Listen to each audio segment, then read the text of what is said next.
an animal, so mixing milk from a kosher animal with kosher fowl or from a kosher wild animal with kosher milk would be rabbinically prohibited. We're not supposed to do it. It looks like marasayin, it doesn't look right. And we're not supposed to cook it, or we're not allowed to eat it, but we are allowed to have benefit from it, which means to say, if you're going to the store to buy pet food for Clifford, your friendly dog, if it just says chicken and milk powder, you're allowed to have benefit from it. You're allowed to give it to the dog. Whether or not you're allowed to have benefit from kosher species meat that was not shechted, which is known as basar nevela, that was mixed with milk, that's a dispute amongst the authorities. It's definitely better to refrain from that. If a person's in a difficult situation, they should consult a rabbi. Now, the next halacha gets into the next, I would say we're peeling away the layers of the onion. We are going into further details about this.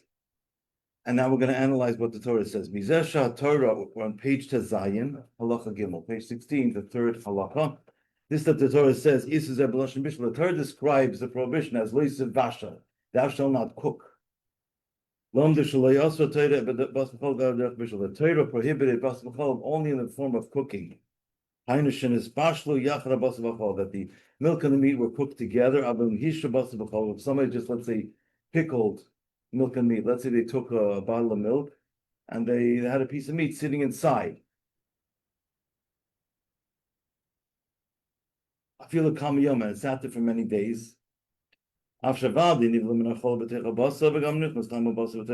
though certainly there was an exchange of taste over there, it was a very close experience. So the taste of the meat went into the milk, and vice versa. The taste of the milk went into the meat. The general rule is as follows: so long as they weren't cooked together, there's no provision from the Torah. Rabbinically, any meat that has an absorption of milk, any milk that has an absorption of meat, and any situation, any scenario where meat fell into milk, or milk fell onto meat, one should ask a shaila by a rav how to navigate that situation. Halacha Dalid, and then we'll kind of wrap up this segment. The net result is as follows: the prohibition of basar b'chol from the Torah is only if meat from a kosher species animal with milk from a kosher species animal were cooked together. Midrabanan rabbinically, also gam basar oif tahar. You're also not allowed to take chicken or turkey, kosher species fowl, or meat from a kosher wild animal, tahoida im chalav, and cook it with milk, and mix it with milk. It's not allowed rabbinically. V'chein chalav chaya tahoida im basar, and similar would be, let's say, milk from a kosher wild animal with meat would also be prohibited rabbinically.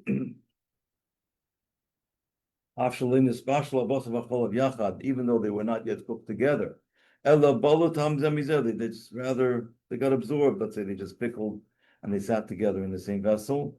Rabbinically, you're also not allowed to cook chicken, chaya, from a kosher wild animal, or behema tmeya, or milk from a non-kosher species animal, let's say, for example, horse meat or camel's meat or pig with milk. You're not allowed to cook it because of maras ayin.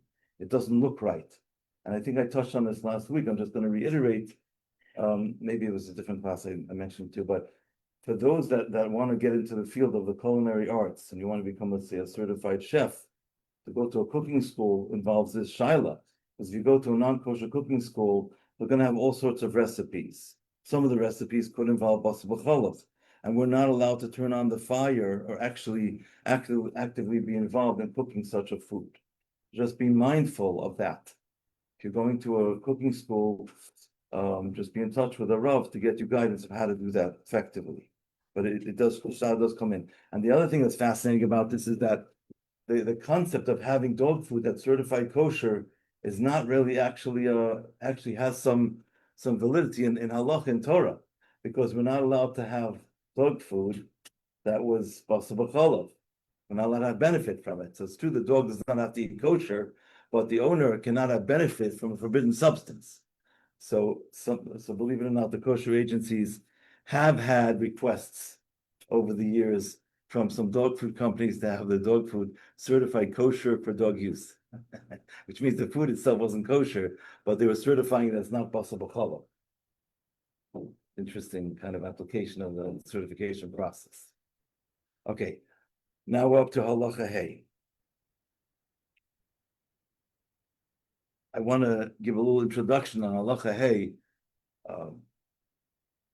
There's an expression that says Torah le b'shamayim. The Torah is not in the heavens. The Torah is given here in this world, in this earth. And the application of halacha, actually, interestingly enough, does take into account the human experience of the person very much. That's very much part of the process. So we're going to learn now that we're not supposed to put meat and milk on the same table because we're afraid you might come to share food. You might inadvertently eat the wrong food at the wrong time, unless you put down some sort of a reminder. Yes. Unless you put a reminder. Now, what happens if you're taking a walk and you get to Prospect Park and you're sitting down on that park bench and you have a delicious pastrami sandwich with all the trimmings, and then on the other side, or next to you on the other side of the bench, sits down another girl and she's drinking a dairy smoothie. You need to put down a hecker. You need to put down something as a reminder. Hey, we're not going to share food. So what this halacha explains is that if the two of you know each other, even if you're not BFFs, I'm not from this generation, but I know it's from children. You know what that means, yes? Even if you're not BFFs, if you know each other, there's still a danger. You might say, hey, try this, it's delicious. You gotta take this smoothie, it's amazing. So we're afraid you might come to share food. But if you don't know each other, let's say she's a girl from Williamsburg, and she's from Beis Rachel in Williamsburg, and you don't know her, then we're not concerned that you're going to start offering food to each other without first going through the regular greeting process and the social norms of getting to know somebody. And in other words, so we're seeing here that there's a difference. When you know somebody, there's a familiarity, and we're concerned you might come to share food. When you don't know somebody, there's not that concern. Yes? So it's encouraged to not have gluten very people. Is that therefore help and comfort on a fridge shelf? No. It's only a table that you're eating from. Where you're eating. If it's a prep area, I mean, you want to do it, be careful that they don't mix, but What? What's going to happen too much? And it becomes like your table. If you're like in a little studio style, yes, then that becomes your table. But you just be mindful of that. We'll learn inside. Harchokis, so we're talking about harchokis between Bas and Cholov. There are certain behaviors we have to take just out of precaution between Bas and Cholov. It goes to Chazal, the rabbis prohibited. We should not have meat together with milk. In Osru, we're not allowed to even take meat and put on the table that we're using to eat dairy. Not to put dairy on the table that we're eating meat. This one on this side, this one on that side. They're not next to each other. They're even on the other side.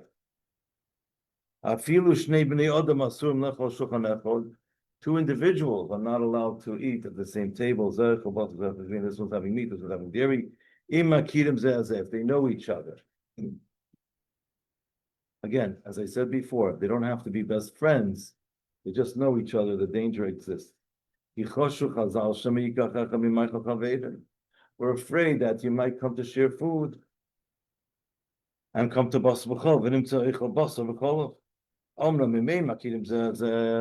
To clarify, if you don't recognize, you don't know each other, so she's from Beis Rachel from Williamsburg and you're from Makom Yahados and Crown Heights, you haven't met yet, we're not worried, because you haven't gone through the social norms and played Jewish geography and get to know each other. That has to happen first. So we're not afraid that you're going to come and share food with each other. Even those that do recognize each other, someone that you know, they're allowed to eat at the same table, and also if they made some sort of a simon and a hecker, some reminder that hey, we're going to be friends, we're going to talk about what's going on and how things are going with ourselves, but we're also going to make sure not to share our food. Each one's going to have their own placemat. That's one example of a adequate simon. If you don't ordinarily use a placemat, using it only now, that would serve as a simon. You put something down on the table between the two of you, that's not ordinarily on the table. You put a tennis ball, it doesn't belong on the table. You put something that's not normally this, oh yeah, I'm remembering it. I put the pushka on the table. Okay, we're not going to share food down. No, that's enough. We're not afraid. Torah is not concerned that someone's going to deliberately share food. We're afraid that the familiarity will cause a person to just slip and make a mistake. And having the simon serves as a safeguard. I'll take the question in a moment. Okay. And a simon in halach has to be at least an inch high, unless it's going to be the placemat under which your plate is. So by having a simon, by having a recognizable something to remind us, we're going to remember not to share our food with one another. Not to drink from the same cup either, because there'll be remnants of meat residue on the cup or dairy, depending on who's eating what. Not to share the same bread, because the food does stick to the bread and to the cup you're drinking from. Even if someone's eating chicken or meat from a kosher wild animal, they have to be careful in all these matters. Even though the prohibition of not eating milk and chicken or milk and kosher wild animal meat together is rabbinic, you're still not allowed to eat them at the same table with someone of the opposite kind, unless you put down a simon. Now, ordinarily, we have a principle in halacha, which is gezeda legazrina. We don't make a fence around the fence. The whole reason we're not allowed to have chicken and milk is a fence. But in this case, we do. There's a reason for it. I don't remember the reason. I'm sorry. I'll try to look it up for you. But there's a reason there's an exception here. But I just want to point out this is contrary to the standard way we do things. Here we do say you also have to put something down. Be extra careful. Any questions? Yes.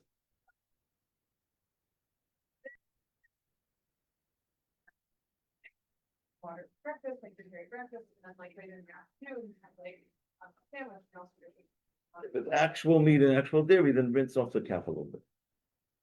Don't need stuff there. Yeah.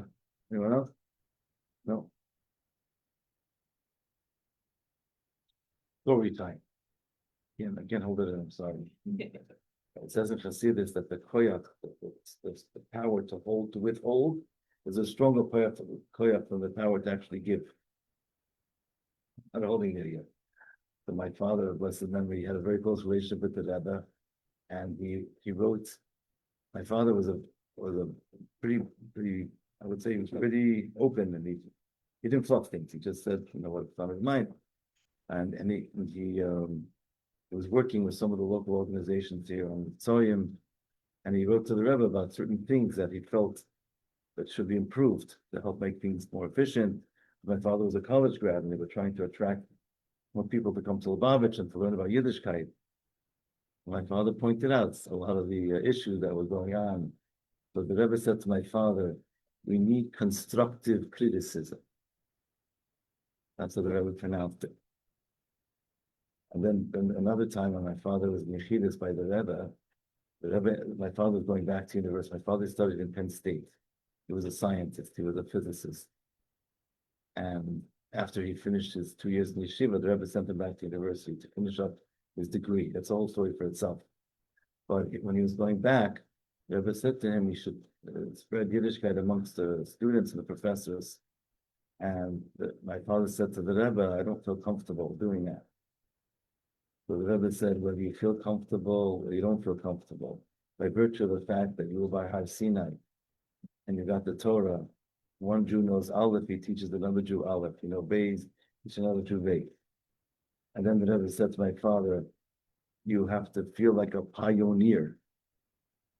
The Rebbe pronounced it. Then the Rebbe gave my father 3 reasons why he should finish his university studies. He wanted to become a Hillel rabbi. At that time, he was like 3/4 done in studies, his undergraduate studies. My father came from a Sephardic family, the name Hanuka is Sephardic. And my father was the only son. He has 3 sisters.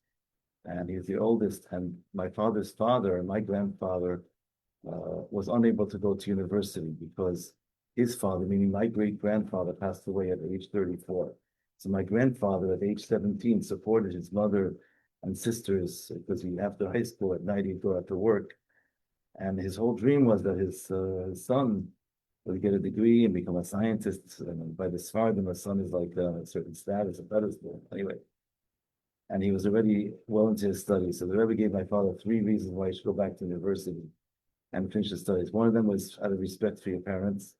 Another one is that all the years that you already invested in your studies, you can elevate to getting a degree and living the life of a from Yid. And the third reason was that you'll do more for Yiddishkeit with 3 initials after your name. That's how the Rebbe dubbed it, a PhD.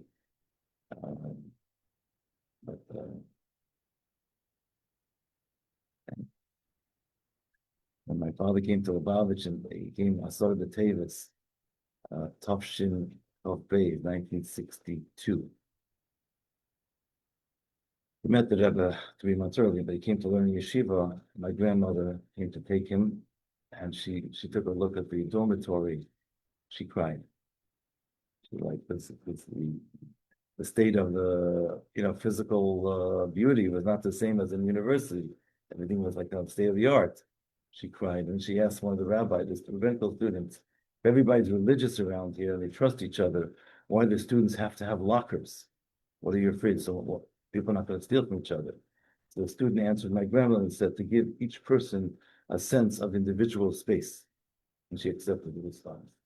And at the day that my father came to the Rebbe was a fast day, so the Davis and the Bachrim drew, they made a lottery. Who's going to have the obligation, the responsibility to help settle my father in? Because nobody wanted to leave the Rebbe's minyan. And the Rebbe was saying the Haftarah. Anyway, that's a lot of story. We'll continue in the session. Okay, halacha vav.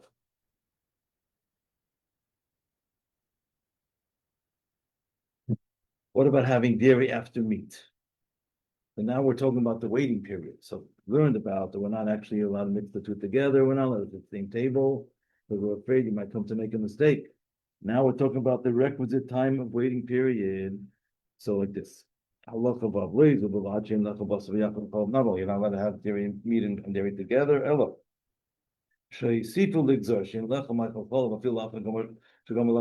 allowed to have dairy even after you finish eating meat. And this is based on the Gemara, which Masham of the Gemara. Now he's going to quote the Gemara in Kulin, which speaks about the laws of kashrut. Achal basar oif. I'm sorry, achal basar. Eat any kind of meat, not any kind of meat from an animal. Also, lachal gvina. It's a direct quote from the Gemara. You're not allowed to have cheese. After eating meat, you're not allowed to have cheese. So now the Gemara interprets this. It explains in the Gemara. Kimar ukva kasher achal basar besudazu. When he had meat in this meal, he did not have dairy, did not have cheese until another meal. The Rishonim have a dispute, a discussion. The Feder Shir Sudaches. How do we define the word Sudacheres? Another meal. The Gam Nechlaku Betamam Tona. There was also a dispute, a difference of opinions to the reason why we wait this time between Basal Chal Kamesha Yizkar. Now, in the next halacha, he's going to get into the 2 opinions of how we understand the words of the Gemara of Suda Acheres. Literally, Suda Acheres means they cannot be in the same meal. But according to that way of understanding it, if somebody makes Birchas HaMazon and they do what's known as Siluk Suda, they close that meal up, right? It's finished. They could start another meal right away, according to that way of thinking. Another way of interpreting the word Suda Acheres is the time frame that is normally waited between the meals. In the times of the Gemara, they used to wait 6 hours between meals. So you eat by this meal, you wait till the next meal time. That would be a 6 hour waiting period. Well, let's look at it inside. Yesh mefarshim zayin kitzuda. That is another meal. Hainu shir hazman shebein tzud l'tzuda. The time frame that people ordinarily wait between one meal and the other. You have meat, don't have dairy until the regular time period passed. In the times of the rabbis, between your afternoon meal and your evening meal, which at that time was a 6 hour waiting period. That is a 6 complete hour wait period. Those that differ, they explain, another meal, Perusha means also and one's not allowed to have in one meal itself. If you finished eating your meat meal, you're allowed to have dairy right away. The fishi doesn't, according to their opinion, I love labarik, but of course you have to bench because you have to create a separate, right? You have to have siluk suda, you have to make a new entity. If you didn't actually wash, then you make a bracha achrayna, like a burn nefashos. That's called siluk suda. That's how you're closing off that meal. Now we're introducing another concept. Besides the requisite waiting period after eating meat before having dairy, there's another halacha here, and that is that you also have to rinse and clean your mouth, because we want to make sure that your mouth does not have remnants of meat inside. So you have to eat some hard food as a cleanser. And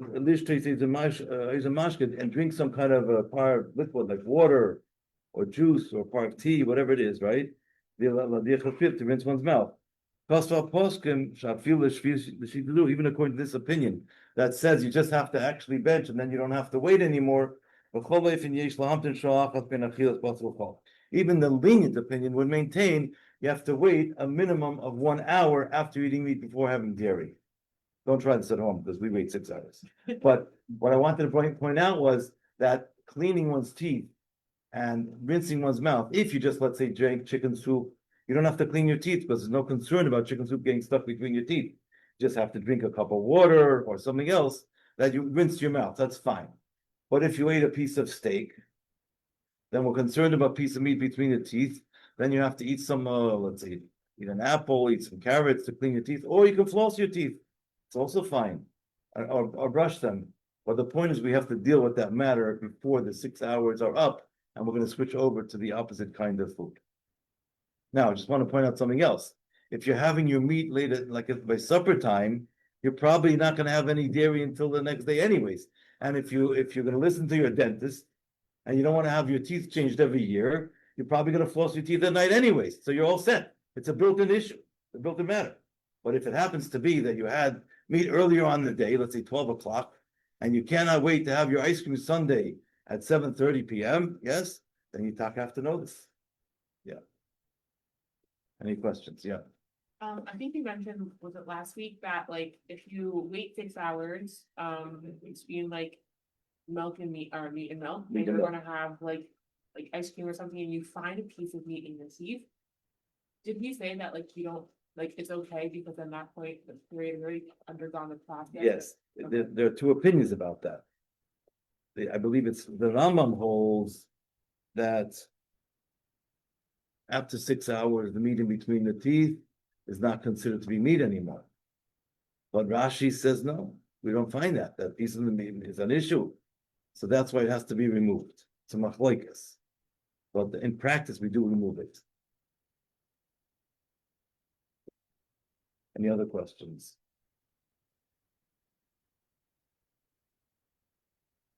Let's continue. We'll do one more halacha, maybe more than one. We'll see. Halacha ches. So what do we do in actuality? What's our minute? What's our custom? Let's bring it all home, so to speak. Let's bring it to a relevant space in actuality. they say you have to wait 6 hours. B'nai Ashkenaz, the community of some Ashkenazim took on the opinion it's enough just to wait till the next meal, which would be a minimum of an hour or more. The minhag given by the Ashkenazim is lahamtin sheish shoyes, to wait 6 hours. This pashit kimat bechol tefutzis Yisrael was spread forth in almost all Jewish communities. Afilu eitzel b'nei Ashkenaz, even by the Ashkenazi community. Kosva poskim ki kein roi l'chol mi sheish b'reach Torah. The poskim said a very, very poetic lashon, poetic expression. Anybody who has the fragrance of Torah should be stringent to wait the full 6 hours. That became the accepted practice. The Rebbe said a lashon in a sicha, Chasidish Yid, is there was vart sheishor shleimus. Chasidish Yid is the one that waits a full 6 hours. Ulam, however, yesh mekaymis b'Ashkenaz, there are some communities shemei olam like kiblu alaf from exile. They never actually took upon themselves this minute, and therefore they have a tradition otherwise. They have a custom from the generation, right? Wait only 1 hour. Oh, that's different. Some wait 3 hours. That's enough for them because that's their custom. But Ashkenazi, whose minhag is to wait the full 6 hours, God forbid for them to break and change their minhag and to break open the fence, meaning to not follow it. If someone does do this, they're violating the principle of do not forsake the Torah of your mother. Why the Torah of your mother? Because the oral tradition is the Torah of your mother. The oral tradition custom is to wait the 6 hours. That's the custom, that's the minhag. So if they're not going to do that, they're breaking the tradition of the mother. So let me just share with you that some Dutch Jews, some German Jews, they wait 3 hours, maybe 1 hour. If that's their custom, that's their custom. But all other communities that don't have a set custom otherwise wait the full 6 hours. Having said that, I want to give you some more information. There are some Yidden, the Tzanzach Hasidim, I believe, they wait 5.5 hours plus into the 6th hour. And the Rambam writes a lashon in Hilchos Mecholos Asures regarding these halachas. The Rambam writes a lashon. These are the Rambam's words. It's like 6 hours. That's a little bit of a support to that. But the custom is to wait the full 6 hours. Now I'm going to tell you a story that kind of I would say that's the ice cream on the cake or the cherry on the top of this particular subject. There was a Rav, a Chassidish Rav, was going to write a tshuva, a halachic response with all the support to the defendant. Say you don't have to wait a full 6 hours. You can wait 5.5 or whatever. And he was fleshig, and he was 5.5 hours past the time he had meat. So he was of the opinion that you can already have dairy. And he had a coffee with dairy and milk in it, and he was writing a whole long responsa. And then through the stroke of his pen, he knocked over the coffee and it soiled his entire responsa. And he said, it's a siman min hashamayim that I should not be writing this tshuva. And he waited the 6 hours. Chassidish Yid, he's attuned to these energies. Yeah. Okay, any questions? Ready for another story? Can't help it. So there was a chassid of the Tzemach Tzedek. Well, the Tzemach Tzedek did not have yechidus with women. Some Rebbes did. The Rebbe did, as we know. So a chassid of the Tzemach Tzedek, his wife suffered from migraines. So she asked her husband to go to the Rebbe for a bracha. So he went to the Rebbe, and the Tzemach Tzedek said, tell your wife that when she has a migraine, she should immerse her head in hot water. It doesn't mean scalding water, but warm water, hot water. And then she did, and the migraines went away. It helped during the lifetime of the Tzemach Tzedek. And then the Tzemach Tzedek, after he passed away, after the status of the Rebbe Maharash became the Rebbe. And then this advice didn't help anymore. So she asked her husband to go to the Rebbe Maharash, and he said to the Rebbe Maharash, my wife suffers from migraines, and I asked the Tzemach Tzedek what to do. The Tzemach Tzedek said that that was the father of the Rebbe Maharash. She should immerse her in hot water, and it's not helping anymore. So the Rebbe Maharash says, in that case, tell her to immerse her head in cold water. And she did, and the migraines went away.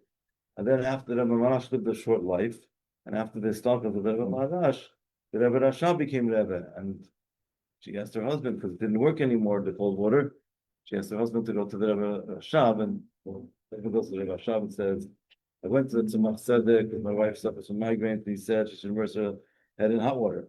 It helped during the lifetime of Tzemach Tzedek. Then I went to the Rebbe Marash, and he told me that she should immerse her head in cold water. It helped during the lifetime of the Rebbe Marash, but now neither of these things are helping. So the Rebbe Rashab said, in that case, mix the hot water and the cold water, and it helped. The Rebbe's word that helped. Okay, one more story. The Geshmak and Nice. The next one is a very Geshmak story. There was a chassid, I think he was of the Mitzvah Rebbe. I'm not positive. It could have been the Rebbe Marash. Chassid the Mitzvah Rebbe. And the Rebbe called him a Yedeya Esriboina Yemachaved L'Nivdai. It's a very strong rebuke. The Rebbe said to the chassid, you're someone who knows God and you intentionally rebel against God. Very strong rebuke. This chassid went and he called the Fabrengen with all his friends, big Fabrengen. And he's Fabrengen and he's very joyous. And he says, Chevre, my dear friends, the Rebbe said about me, I'm a Yediyas Rebbeinu. Can you imagine from the Rebbe? The Rebbe said, I'm someone who knows God. He's going on, and he's like, he's just lost it. He's totally delving deeper and deeper into this. And then after a few hours, he says, and the Rebbe also said, that I go against God. I thought I have to work on myself, and I have to improve things, and I have to fix myself up. But Adkan, that's the story. But the story is a very powerful lesson. The fact that the Rebbe could rebuke him like that is a backhanded compliment. The Rebbe is saying, you're capable of much, much more. You're someone who's Yidei Rebbeinu, you know God. There's much more I can get out of you, I can expect of you. And the Chassid took it right. He saw this, he was able to celebrate the celebratory nature of the fact that the Rebbe called him Yidei Rebbeinu. And then he also realized, okay, so he has to clean up the issues that have to be cleaned up to get to that fully, but he took it right. Took it the right way.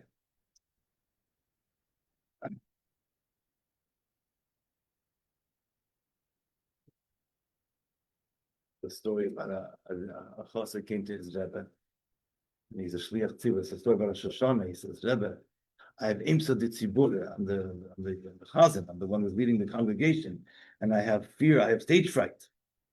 So the Rebbe said to him, the reason why you have the problem you have is that you have imsa de tzibura. You're afraid of the people. If you have imsa de shmaya, if you have the fear of God, you won't have imsa de tzibura. You won't be afraid of the people. So you have to focus on the fear of God, and you're not afraid of people. The Maisa from that the Rebbe being down in the times of the Rebbe Marash, there was a chazan. His name was Rabbi Issa the Chazan.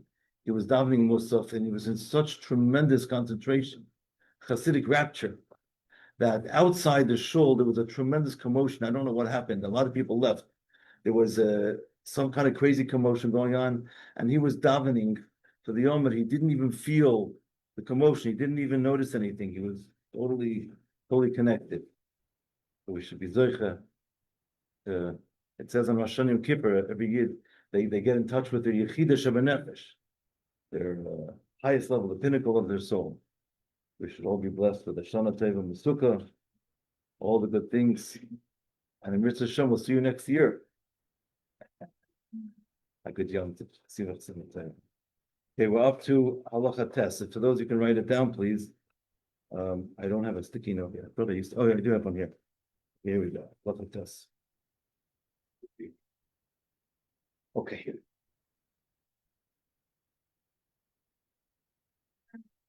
Yeah. I don't remember. I'm sorry. What was the question? Can you remind me?